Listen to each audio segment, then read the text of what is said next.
I'm sitting here with Joe Bergfeld. My name's Randy Hurst, and today is March 7th, 2019. We're continuing our series of interviewing the legends of the steel pipe business. Joe, how do you feel about being a legend? Well, first I'd like to say, Randy, it's an interesting day and date for the interview because we incorporated Pittsburgh Pipe on March 7th, 1977, 3/7/77. So this is a rollover date, another anniversary date for us. We just recently, of course, in 17, celebrated our 40th year in business. So this is 42 years, going on a year 43 now of being in at this company. Congratulations. You think back that was 42, 43 years ago. What I want to know is, where did you get your start? What was the first pipe company that you started with? That's always an interesting story. It's most always an interesting story when you ask someone in the pipe business that question. So the first company I worked for was a company called Steel Pipe. It was owned by a guy and his nephew, Scott and Leo Collier. And they were a distributor of prime pipe, and they sold into the petrochemical industry, and they sold oil and, petrochemical. So they sold oil and gas companies, and they sold chemical companies. And they had a very formalized program, many tenets of which I used when I started my company. They had a 2-week classroom training program. It was perpetually going on because they were weird and always firing people. But they had a system that was very effective. They had team leaders, they had new recruits. The team leaders each had 5 or 6 new recruits, and everything was inside sales. And they themselves were copying off the model of Valley Steel, and I think we put into the Hall of Fame Mr. Crancer, the founder of Valley Steel, who really popularized for our industry the idea of selling pipe over the phone, of extending the geographic reach of a company beyond its 100 or 200 mile radius. What year was that? So that was in 1973 that I worked at Steel. I lasted 6 months there, and I got fired. And the reason I got fired is that a couple of months prior to my getting fired, only 4 months into my job, several of the team managers quit, moved to Colorado, and started their own pipe company in Colorado. Leo Collier, the owner of Steel Pipe, the co-owner, was a very paranoid guy. And he was convinced that I was feeding inquiries to my former team leader, which, by the way, was not true. There would have been no advantage in that for me. But he was so taken aback by a third of his management team leaving and starting, he was sure that any success they would have would be because of subterfuge. God forbid they'd actually be successful on their own. So he fired me with no cause, just on suspicion. And then I went to my next company, which was Continental Pipe. Continental Pipe was started by 2 people from Steel Pipe, and Dan Schuler, oh God, he was a piece of work, and Dennis Berzon. And in between I had taken a job. I decided to hell with the pipe business. And I took a job as a tuck pointer's apprentice. What? I really liked it, to tell you the truth. Yeah, I was putting mortar between bricks, and in those days I had shoulder length hair, and I used to wear a beret, and I would tuck point about 2 square feet of a building, and my boss would have about the whole rest of the building done. He he used to call me Picasso. He says, "Hey, Picasso, we're not doing art here. Just get the mortar between the bricks." Anyway, he called me, I'm sorry, I got called by Dan Schuler, who remembered me from when he was the sales manager at All Steel Pipe. So I became their first employee. And that was also in 1973, all in that same year. And then we had to fight All Steel Pipe's employment application was also conveniently for them a non-compete agreement. So they filed an injunction against us and got a temporary restraining order. They ultimately these guys believed in me because they paid the cost of going through the whole court process and winning the case, thankfully for me. That allowed me to work at Continental Pipe, which got built into a large company and hired some real interesting people from the industry, including Rick Bowman, Fidel Nabor. Each of them was, and Paul, I can't think of Paul's last name right now. He had the Houston office and sold mostly OCTG. Fidel had the West Coast office, former L.B. Foster guy, and Rick Bowman had the Northwest. Right. And I learned an enormous amount from those people, and from Dan Schuler on how to market. Excuse me. But they had a meteoric rise and a meteoric drop. So in the course of 4 years, 73 through 76, I worked there. I became the national sales manager. That's how I got to know those other guys. And it was really a wild and crazy time and a lot of fun. But they expanded too fast, and then a recession hit, and they couldn't afford their leveraged position, and they took a bankruptcy. And I thought that my life was going to be over. I thought I was working in a place I'd work for the rest of my life. But you know the old oft-used expression, when one door closes, another one opens. So that was in 1976, and I had some money saved up. I was too proud to apply for unemployment. That Christmas, I remember every gift that I bought for my family for Christmas came from a drugstore that still let me have a credit. All my other credit cards were tapped out, so I bought all of my family's Christmas gifts at a Glazer drugstore, which is now also out of business. But in any event,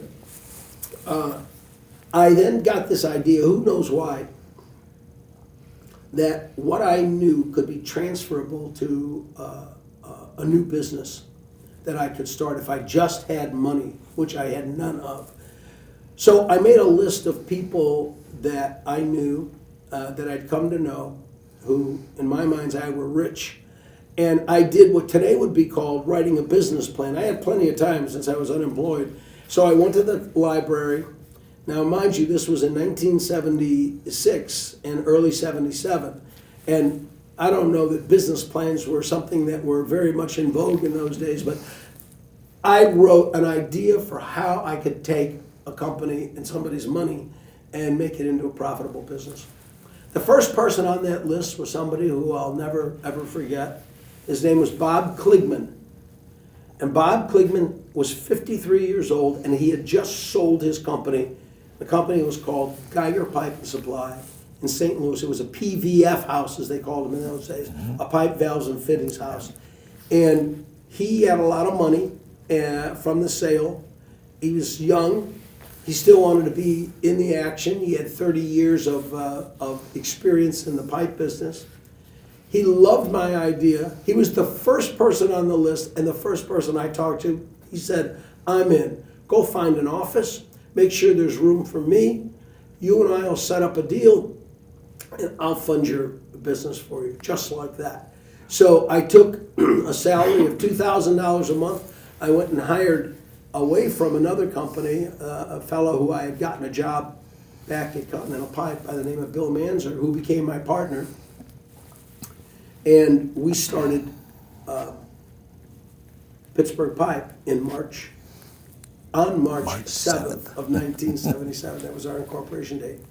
And Bob always told me, I'm not going to live long, so I'll tell you what we ought to do.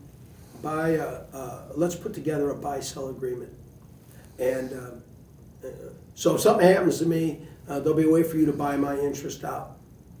Well, almost immediately, Pittsburgh Pipe pretty much took off. Now, we were just brokering in those days, okay? So we didn't buy anything unless we already had it sold. But we did the purchasing, we did the traffic, we did the sales. Right. We had what in those days you could. It was allowed to call the kind of assistant we had a Gal Friday. So we had a Gal Friday who helped us and we answered the phones. Bob would come in 3 or 4 hours a day. He'd take me to lunch every day. He had 2 daughters. He had no sons. And about 3 or 4 months into the deal, he said, "You know what?" He goes, "Maybe I shouldn't have done the buy-sell. This thing looks like it's going to go." And I said to him, "Bob, you can have half of this company for as long as you want half of this company. I wouldn't have what I have if it weren't for you." And I remember he looked at me and said, he goes, "You really mean that, don't you?" And I said, "I absolutely mean that." 6 months after that, he died of a brain aneurysm while on vacation in Florida. So his "I'm not going to live that long" mantra was actually true. And after a somewhat litigious battle with his estate, I won the right to buy his interest, pay off the loans that we had with him, and then Bill and I owned Pittsburgh Pipe equally until a few years ago when Bill passed away.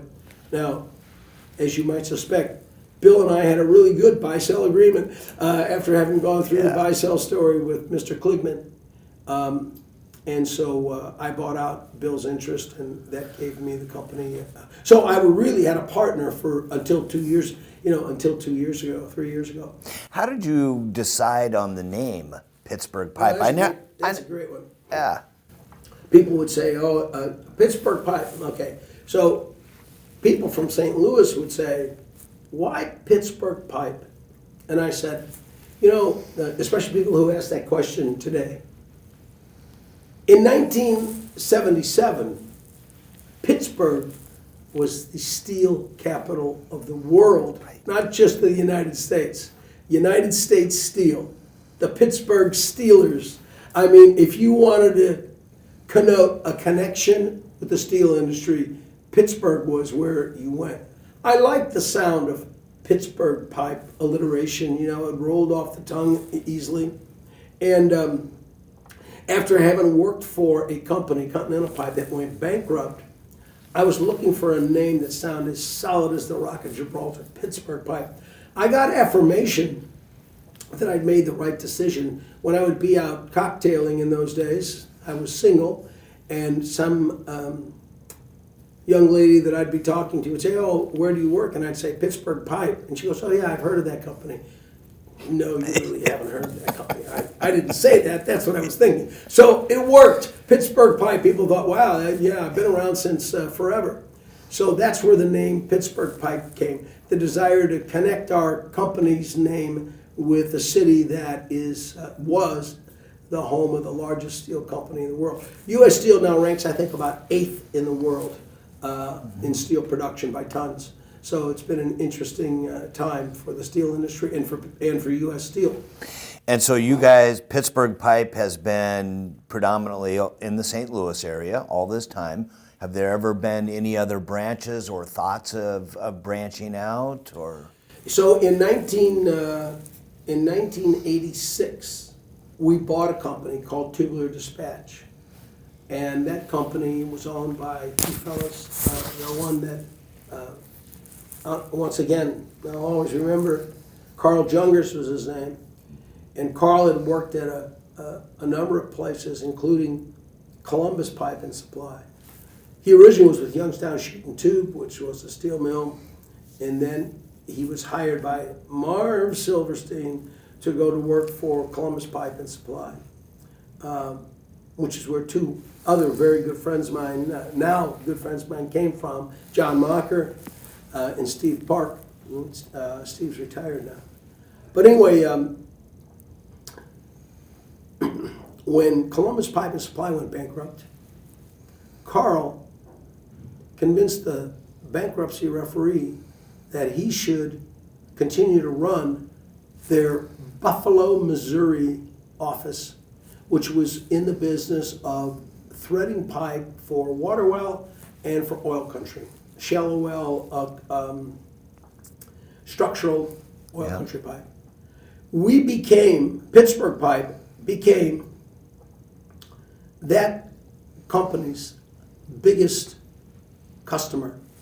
And when Carl decided, because we were buying the pipe for threading for fiber optic, and we were selling the heck out of. This was around the time of the dot-com boom, when all of the telecom companies were laying their cross-country networks for fiber optic. And at that time, about 85% of that was steel pipe, not high-density polyethylene pipe, which is what's used today. So Carl wanted to sell the company, and he hired a company to do that. And of course, the company goes to their biggest customer first to see if they want to buy it. We engineered a sale, and we still today have that company.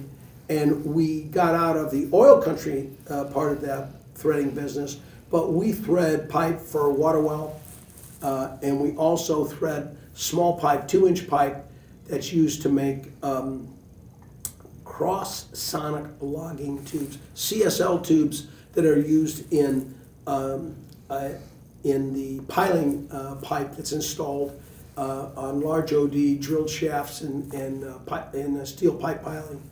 So we have that company, that division, and then about 25 years ago, we got into the rolled and we started manufacturing pipe. We got into the rolled and welded pipe business, and 10 years ago, we moved that manufacturing to the town of Litchfield, Illinois, which is 50 miles away from St. Louis.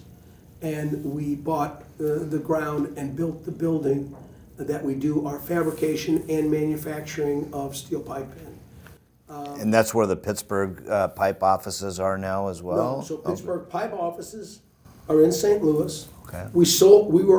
Our offices were on our pipe yard. So we just a few years ago, 2 years ago, sold that office and pipe yard.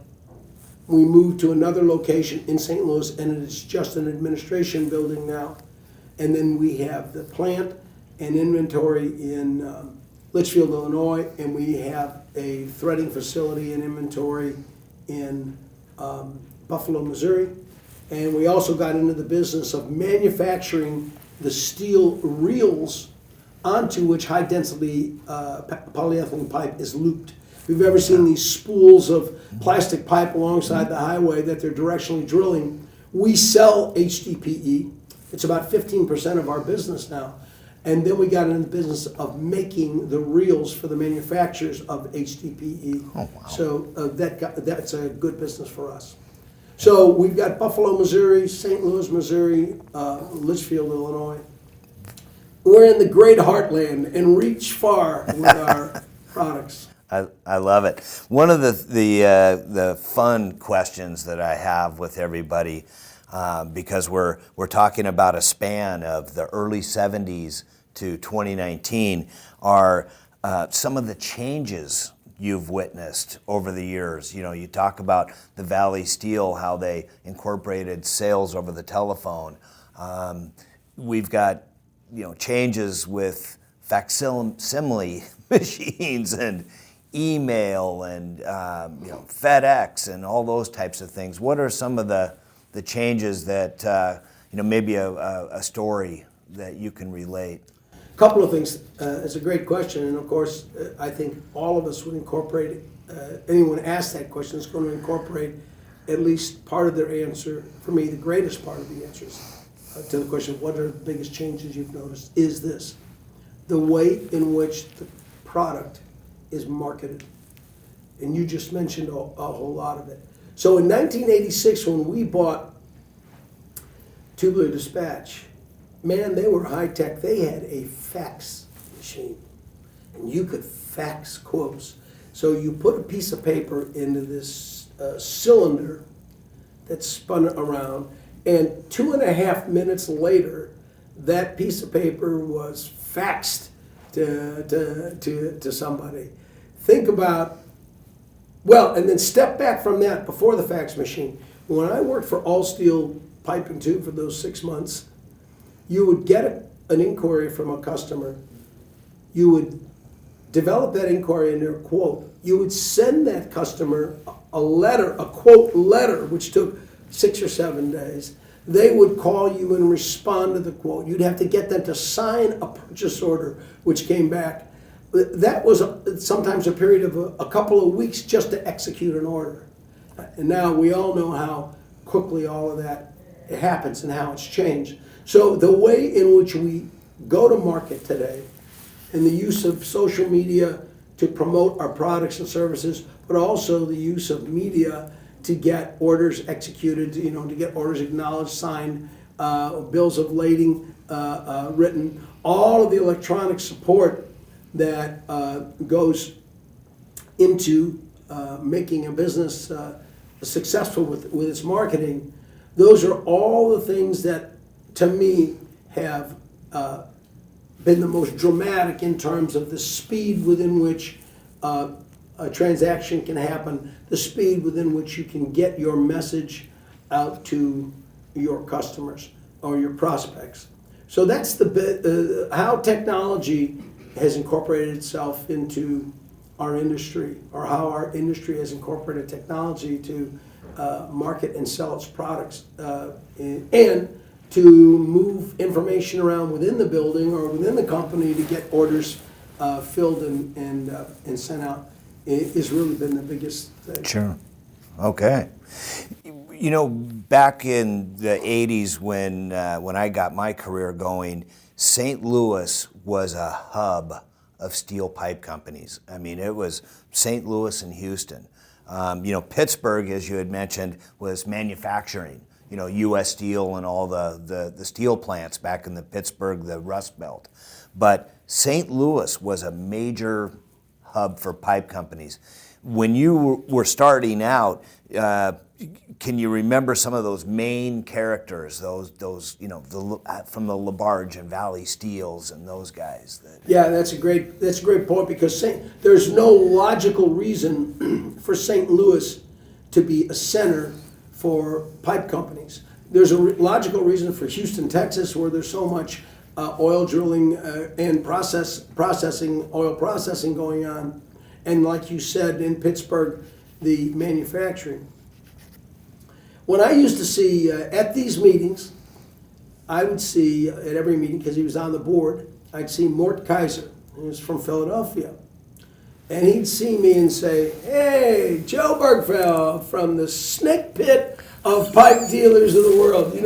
He just couldn't stand all of the jamokes in his mind's eye that were from St. Louis. But so the question is, well, why?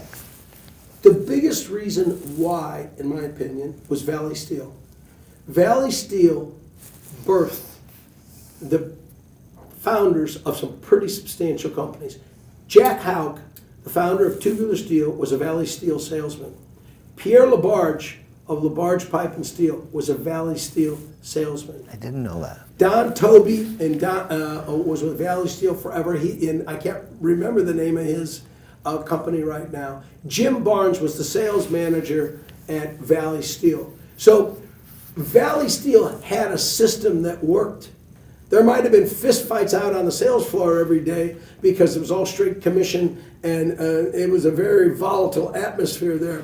But the cream rising to the top theory really happened there. And those gentlemen stayed in St. Louis and started their own pipe companies.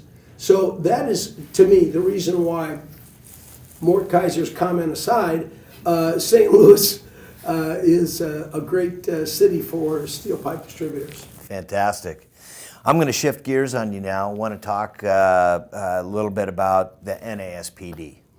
And what are some of your early memories of, how the NASPD, what came to you, or what do you remember from back in the day of going, what's this, organization all about? Can you give me that's a great question, and it's a really good story.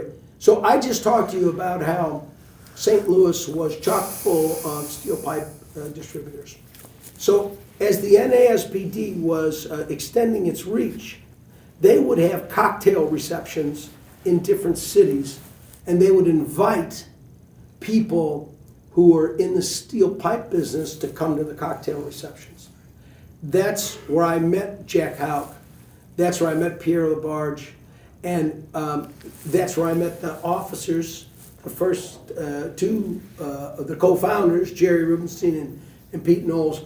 That's where I met them. They had a little entourage that would go and they'd host these cocktail parties and talk to you about another name that just came to my mind, Jack Politis from Edison Pipe. He was from my the old boss metro area. So I saw all of these men, it was all men in those days. I saw all of these men who were very successful in business, something I can only hope to be, all members of a trade association and all promoting that trade association. That is what caused me to want to join. So I believe, Susanna can correct me on this, but I believe it was around in 1979. We had started our company in 77. I think it was in 79 that I joined the NASBD. And I joined because of what I saw in the way of the successful steel pipe distributors who were members and who were promoting it. And then I could talk to you until dinner time about what impact it's had on me and my company, me personally and on my company. Right. Very good. I brought a photo that I'll share with you later of early 70s photo of all the guys at an NASPD convention. Can you remember your first convention? Where it was at and what year? I do. The first convention I went to was at La Costa in Southern California. Pretty snazzy place to go for a pipe convention. By my book. Sure. I thought it was going to be like in Cleveland or Gary, Indiana or something. So anyway, the first one I went to was at La Costa. And the names, the people who struck me, who were memorable characters at that meeting that I remember to this day were Ben Shanker. Nobody was more eloquent. Nobody could deliver a message as beautifully as he did. He was the ultimate diplomat. You know what a diplomat is? A diplomat is someone who can tell you to go to hell in a way that makes you look forward to the trip. So Ben was that. He was the guy who could speak so beautifully and so eloquently and so accurately about the issues of the day that would get brought up at the board meetings. In those days, everybody was invited to a board meeting. Well, we still invite everybody to our board meetings. Bud Siegel. Bud Siegel was a quiet, effective, dedicated, smart guy. And I remember Bud for that. He was not tall in inches, but he was very tall in stature. And and of course, Mr. Knowles. In those days, you never called him Pete. You just called him Mr. Knowles. Sat very straight. If he liked you, he'd eventually start calling you Tiger. Hey, Tiger.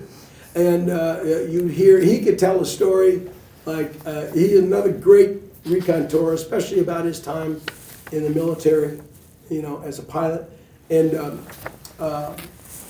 Jerry, who to this very day is, my closest friend in this business, and one of my closest friends in my personal life. He was in my wedding. If that would give you any idea of how close we became. So those were some of the names. Of course, also at that meeting was Earl Cohen.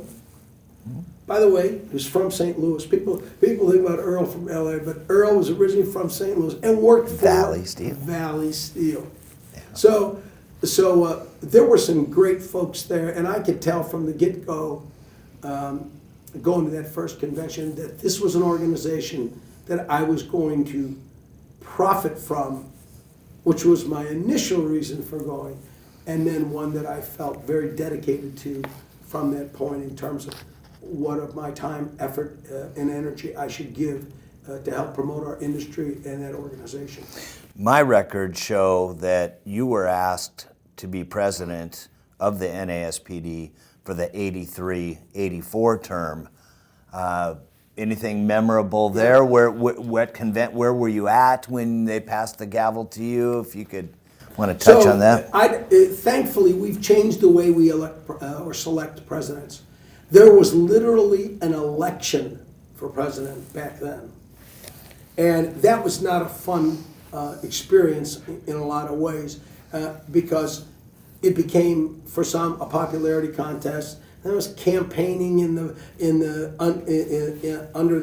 the radar, and I will tell you plain and simple right now, the reason I became president of the NASBD in 1983 was because Pete Knowles and Jerry Rubenstein liked me. I had there was somebody else who was also a candidate for the president, and I can't even remember his name right now, but I know that Pete and Jerry let a lot of people know that they thought that I should, that my style, whatever that was, is what they felt should be next for the NASBD in terms of leadership. And so, no, I don't remember the city we were in I remember the city we were in when I left. There were one-year terms then, because we were in San Diego when I was succeeded by Jack Adams. And we had a tremendous time in San Diego at that convention. So that was a real honor, from the time that I joined at 83 to be asked to be the leader. One of the questions I ask everybody on that same topic is, if they could mention maybe one of their more standout locations. I've heard the Bahamas, and I've heard Acapulco, New Mexico, and some of these others. Obviously, La Costa had a lot of memories for you. Any others that stand out that you would like to share a story with? This is going to sound self-serving, but I mean, there are two comments I make about NASBD locations. Or the locations for NASBD meetings. Number one, most all of them were places I'd never been before. I was not a well-traveled person. So I just like the excitement of going to a new place. Number two, I usually saw very little of wherever we were. I made myself available for a lot of committee work and projects, and there were many a meeting where I never left the hotel during the time of the meeting, from when I got there to when I took a cab to leave. A couple of exceptions to that rule were, for me, one of the most beautiful locations for a meeting that we had was Vancouver, British Columbia, BC. We were the hotel we were at was right on the water. There was a park, Stanley Park, I think is the name of it, that was right near the hotel. And in those days, the meetings ended on Friday. They were Wednesday to Friday. And then, once again, I was single. I would stay for the weekend sometimes when I felt I could afford to do that. And that was one of the venues where I did do that. And so I got my work done and the meetings were over. And I spent the weekend in Vancouver. And that was just a real memorable time. That trip. I rented a bike and rode around Stanley Park, and it was a beautiful setting in a beautiful part of the world, and that was a memorable meeting. Fantastic. Switching gears and going back to the earlier parts. One of the things that I like to ask is, if you were to tell a younger person that might want to get into the pipe business or had just gotten into the pipe business, what are some key points of advice that maybe you would wish you would have done differently along those lines? That's great. That's a great question too, Randy. Well, I have the advantage in the way of answering that question to have just spoken last night to our leadership group. I was asked to speak to the leadership group and talk for a few minutes about that very question you just asked. Don Karchmer and I did it. They gave us 10 minutes, and Don and I are guys who have a tough time with time constraints. I took the opportunity to tell them that I was being asked by Joe Simon, who's the facilitator for the meeting, to take 10 minutes to talk about 40 years. I said, that's going to be a tough assignment, but it's really going to be tough for Don Karchmer, who liked to take 40 years to talk about 10 minutes. So, to keep myself on message and within the time frame, I came up with an acronym. And acronyms are, to me, an easy way to remember things. And the acronym that I came up with was PIPE. Now, mind you, I was trying to answer the very question you asked. What are the things that you would do doing it all over again? So PIPE: participation, integrity, promotion, and education. So participate in this industry and participate in this association, not just to the limit of the cocktail reception. Go to every meeting that they'll let you into. Let people know that you'd be interested in becoming involved. Ask to join a committee. If you don't get picked, go to a committee chairman and say, you know what, I'd like to be more involved with this committee. I'd just like you to know that for future reference. So, participation. Integrity. Integrity is something that is earned, and when you're thought of as a person or as a company with integrity, if everything else is equal and somebody doesn't have much integrity and somebody does, we all want to do business with the person and the company that we think of as one that has integrity. So, as a value for yourself personally, as a value for your company, and as a value for your trade association, operate with integrity. Then promotion. Promotion, both for your company, your industry, and yes, even yourself, when done in the right way, are all important ways to contribute. If you like what you do at your company and you talk about it, you make an impression that there's somebody who really likes, they really like what they're doing. If you love your company and promote it, the same story. And if you love the association and what it does for our industry and your company and you, then promoting that is also important and valuable. So it is at that point, by the way, that I handed out coffee mugs to everybody. Yeah, I love it. A little promotion never hurts, right? And the last one was education. Become educated about your industry, about yourself, about your trade association, about the products that you sell. Not just the ones you sell maybe, but the products that your company sells, all of the products. We sell plastic pipe now along with steel pipe at Pittsburgh Pipe. I've had to educate myself about a product that I didn't know much about at all. So, and that's expanded my ability to represent my company and our industry. So those are the things that I spoke about last night.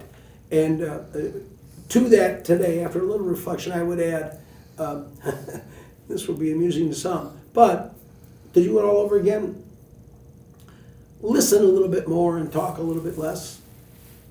You know, you've heard the cliche, that's why God gave us 2 ears and 1 mouth. It's important to listen, especially to people who you feel have integrity, who are knowledgeable and educated.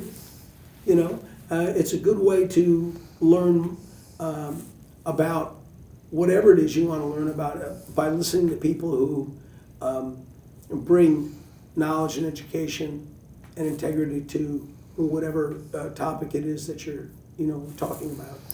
Was there ever a point in your career where you wished you would have done something a little different, or, you know, was there a low point, some point that, you know, you were really struggling with whatever matter was at hand?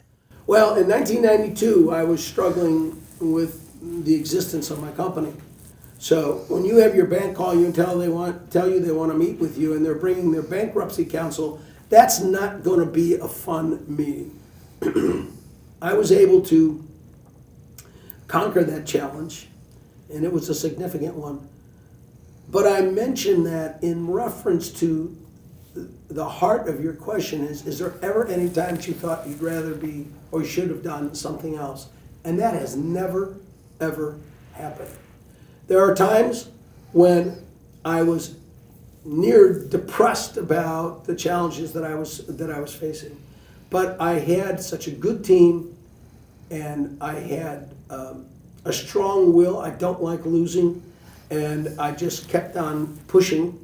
And I made sacrifices, other people in my company made sacrifices, my family made sacrifices, and we were able to right the ship in time. So during all of those times, I never just wanted to chuck it and leave and go do something else. My son's now involved in our business. He's been with us for 5 years.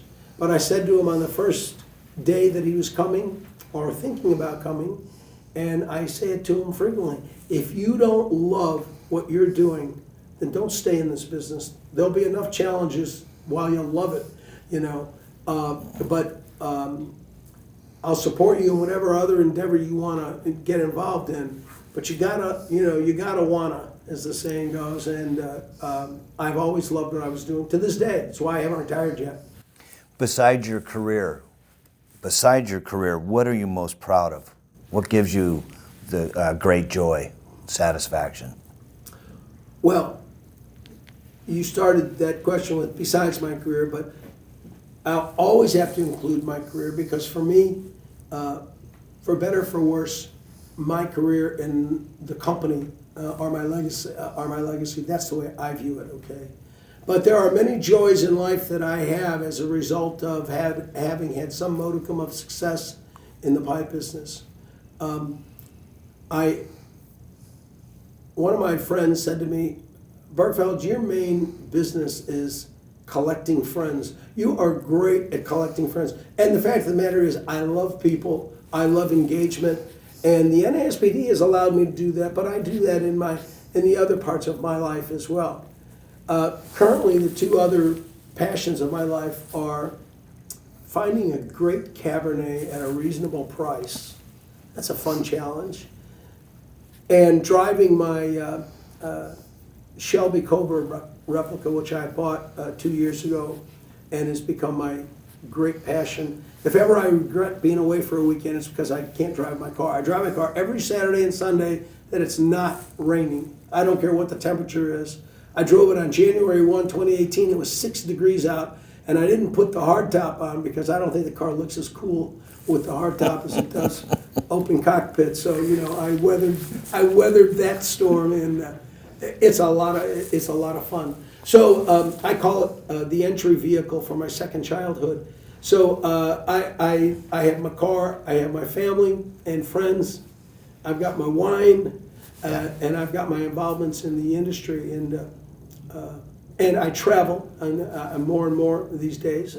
I make an annual trip with Jerry Rubenstein. He has introduced me to unbelievable places in the world. We've been doing that for 31 years. And we've gone to some fantastic places, some of which I've gone back to with my family. Fantastic. I have one last question for you. Is there any question I left out? Is there something that I did not ask you that you would like to share with everybody? Yes, for the sake of people who haven't been in the NASBD very long, I mentioned a moment ago that I had the opportunity, the privilege actually, of speaking to 12 men and women who were invited, who wanted to become part of a leadership program and were invited into the leadership program. 12 people. Of those 12 people, 8 of them are working for companies whose senior executive or founder became the president of the NASBD. 8 out of 12. So my message, my final message, if you will, is this. I said to them, where you are sitting today with respect to how much you know about the business, and they're not all brand new to the business, but they're all relatively new to the business. Where you are sitting today is the spot that R.E. User, president of the NASBD, was sitting at one point, is the spot that Charlie Jewett, president of the NASBD, was sitting at one point, is the spot that Randy Hurst, president of the NASBD, was sitting at one point. Not unknowledgeable about the business, but relatively unknowledgeable about the NASBD.